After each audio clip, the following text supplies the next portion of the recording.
देखती आंखों सुनते कानों को अस्सलाम वालेकुम। ऑफिशियल ख़बर में खुश आमदीद। नाज़रीन, इंटरनेट दुनिया के जदीद तरीन ईजादात में से एक ईजाद है। इसने दुनिया का नक्शा तब्दील कर दिया है। इंटरनेट के ज़रिए पूरी दुनिया में मालूमात सिर्फ चंद लम्हों में पहुंचा दी जाती है। दुनिया के माबैन तेज़ तरीन राब्ते भी इंटरनेट की बदौलत हैं। दुनिया में इंटरनेट का इस्तेमाल 3 तरह से होता है।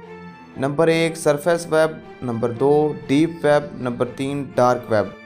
ये तीनों इकसाम क्या हैं और ये कैसे काम करती हैं, इसकी तफसील जानने से पहले अगर आप हमारे चैनल पर नए हैं तो ऑफिशियल ख़बर को सब्सक्राइब करें और बेल बटन को दबाएं ताकि आने वाली तमाम नई वीडियोस का नोटिफिकेशन आप तक पहुंच सके। जी तो दोस्तों, इंटरनेट की इकसाम को आसान अल्फाज में समझाने के लिए हम इंसानों को भी 3 ग्रुपों में तकसीम करते हैं। एक हैं वो लोग जो सबसे ज़्यादा तादाद में हैं, यानी आम इंसान। ये अपनी रोज़मर्रा ज़िंदगी जीते हैं और दुनिया को चलाने में कोई अहम किरदार अदा नहीं करते। ये लोग इंटरनेट की जो किस्म इस्तेमाल करते हैं उसको सरफेस वेब कहते हैं। इसमें इंटरनेट में मौजूद नज़र आने वाली ज़्यादातर वेबसाइट्स शामिल हैं, मसलन ट्विटर, फेसबुक, यूट्यूब, अलीबाबा और दूसरी तमाम शॉपिंग साइट्स के अलावा ईमेल सर्विसेज और बेशुमार दूसरी साइट्स। इनके लिए मुख्तलिफ़ इक़साम के क़वानीन हैं जिनके ज़रिए इनको कंट्रोल किया जाता है। दुनिया में दूसरी किस्म के लोग वो हैं जो पहली किस्म के लोगों को कंट्रोल करते हैं, यानी आम किस्म के लोगों को कंट्रोल करने वाले हुक्मरान, मल्टीनेशनल कंपनियां, बैंक, इंटेलिजेंस अदारे हैं।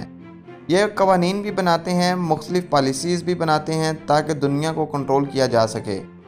ये तादाद में पहली किस्म के लोगों से बहुत कम होते हैं। ये एक सिस्टम के तहत तमाम दुनिया को कंट्रोल करते हैं। इस सिस्टम को चलाने के लिए भी इंटरनेट की ज़रूरत होती है। इंटरनेट की दुनिया का वो हिस्सा जो ये इस्तेमाल करते हैं इसको डीप वेब कहते हैं। बैंकों की ट्रांजैक्शंस, इंटेलिजेंस शेयरिंग, खुफिया ईमेल्स का तबादला वगैरह सब डीप वेब पर होता है। आम इंसान की पहुंच इस तक नहीं होती।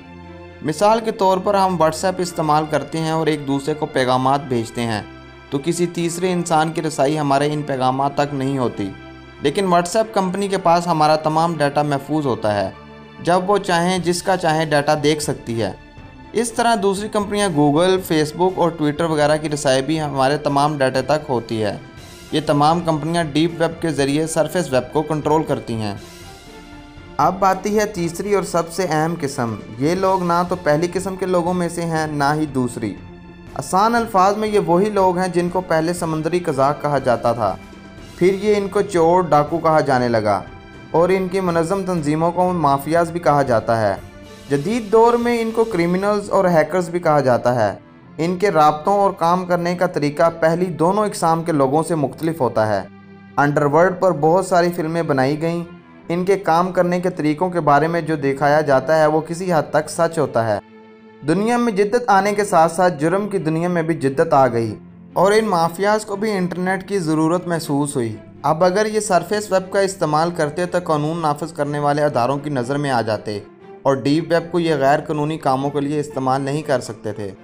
तो उन्होंने इंटरनेट का अपना एक सिस्टम बनाया जिसको डार्क वेब कहते हैं। डार्क वेब के अपने असूल हैं और इंटरनेट के इस हिस्से पर आम इंसान की रसाई मुमकिन नहीं।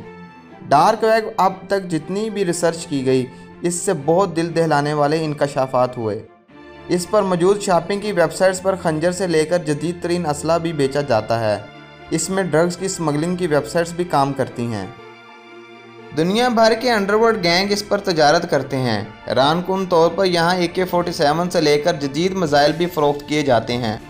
जैसा कि हम फेसबुक या ट्विटर पर अपना प्रोफाइल बनाकर अपने दोस्त या अजीज़ व अकारब से रब्ता रखते हैं, इसी तरह डीप वेब पर मौजूद वेबसाइट्स पर किराए के कातलों की प्रोफाइल्स मौजूद हैं। जराइम पेशा लोग इन कातलों को अपने दुश्मनों के कत्ल का कॉन्ट्रैक्ट देते हैं। दुनिया में बहुत सारे काम हैं जो गैर कानूनी करार देकर बंद किए जा चुके हैं, लेकिन असल में वो बंद नहीं हुए बल्कि अभी भी डार्क वेब पर चल रहे हैं। इनमें सरे फहरिस्त इल्लीगल कुश्ती के मुकाबले हैं। इन मुकाबलों पर अरबों रुपए का जुआ भी खेला जाता है। डार्क वेब का सबसे दर्दनाक हिस्सा वो है जहां बच्चों और ख़वातीन को जिनसी तशद्दुद का निशाना बनाया जाता है और इसकी वीडियोस बेची जाती हैं। नाजरीन, पाकिस्तान में भी गुज़िश्ता साल खुफिया एजेंसियों ने एक गिरोह को गिरफ़्तार किया था जो डार्क वेब पर इस मकरूहा धंधे में मुलव्विस था। डार्क वेब पर इंसानी जिस्म के अज़ा की खरीदो फरोख्त के अलावा इंसानी खून की खरीदो फरोख्त भी की जाती है। इस पर मुख्तलिफ़ किस्म की शैतानी क्लासेस भी होती हैं जिनमें मुख्तलिफ़ किस्म के जादू करना और मुर्दों से बात करना भी सिखाया जाता है। चूँकि ये सारा निज़ाम डिजिटल है, इसलिए इस पर आम करेंसी का इस्तेमाल बहुत कम किया जाता है। ज़्यादातर डिजिटल करेंसी जैसा कि बिटकॉइन का इस्तेमाल ही किया जाता है। कहा जाता है कि जो इंसान एक बार डार्क वेब के इस दलदल में चला गया, इसकी वापसी मुमकिन नहीं। अगर इनको किसी पर अपने नेटवर्क से गद्दारी का शक भी हो जाए तो वो इसे ज़िंदा नहीं छोड़ते। दुनिया भर की इंटेलिजेंस एजेंसीज़ के लिए इनको पकड़ना फ़िलहाल एक ख्वाब ही बनकर रह गया है, जिसकी वजह इनका डार्क वेब का इस्तेमाल है। दोस्तों, ये थी आज की वीडियो पसंद आए तो लाइक करें और दोस्तों के साथ शेयर करें। वीडियो के बारे में अपनी कीमती राय कमेंट बॉक्स में दें। अगली वीडियो तक के लिए ऑफिशियल खबर को इजाज़त दें। अल्लाह हामी व नासिर।